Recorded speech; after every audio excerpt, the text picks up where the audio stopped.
নমস্কার বন্ধুরা, your kitchen চ্যানেলে আপনাদের সবাইকে স্বাগত।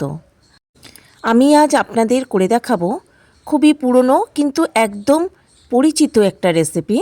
সেটা হলো ইলিশ মাছের মাথা দিয়ে চাল কুমড়োর ঘন্ট।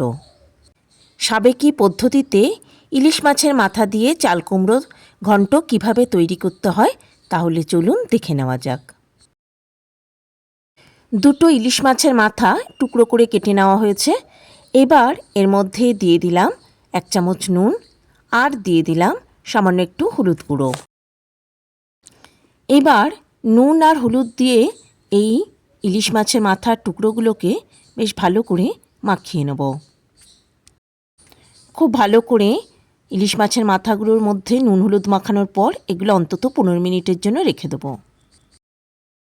চাল কুমড়ো খুব ভালো করে ধুয়ে নেওয়ার পরই এই রকম সরু সরু করে কেটে নিতে হবে। এই রকম ঝুড়ি ঝুড়ি করে কাটার পরে কিন্তু আর এর মধ্যে কোনো রকম জল দিয়ে ধোয়া যাবে না। প্যানে খুব ভালো করে সর্ষের তেল গরম করে নিয়েছি। এই রান্নাটা কিন্তু সর্ষের তেল দিয়েই সবচেয়ে বেশি ভালো হয়। তেলের মধ্যে মাছের মাথার টুকরোগুলো দিয়ে দিয়েছি। এবার এগুলোকে ভেজে নেব। আর এই সময় গ্যাসের ফ্লেম রেখেছি মিডিয়ামে।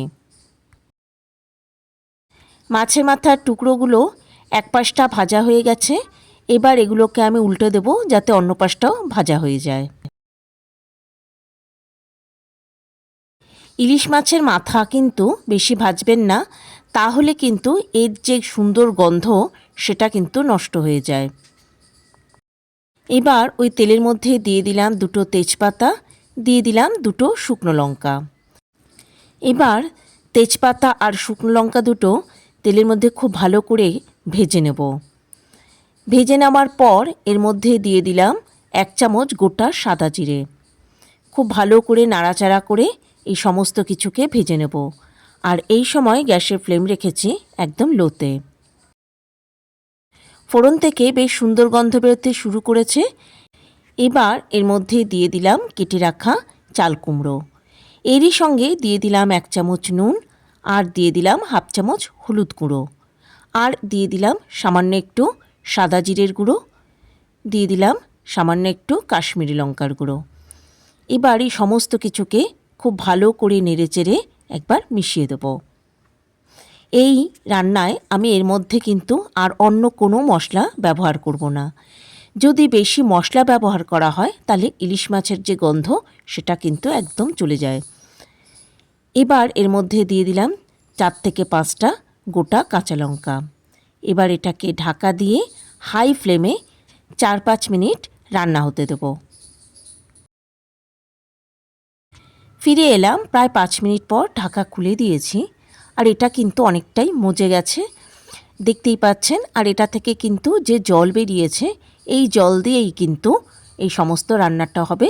এর মধ্যে আলাদা করে কিন্তু আর জল দেব না। এবার এর মধ্যে দিয়ে দিলাম মাছের মাথার টুকরোগুলো।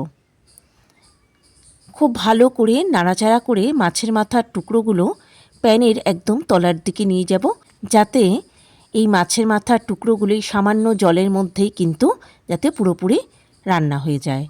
এবার এটাকে ঢাকা দিয়ে লো ফ্লেমে এবার কিছু সময় রান্না করে নেব। মাঝে মাঝে কিন্তু ঢাকা খুলে একবার নেড়ে দিতে হবে। ইলিশ মাছের মাথা কিন্তু বেশ নরম, আর এটা কিন্তু রান্না হতেও কিন্তু বেশি সময় লাগে না।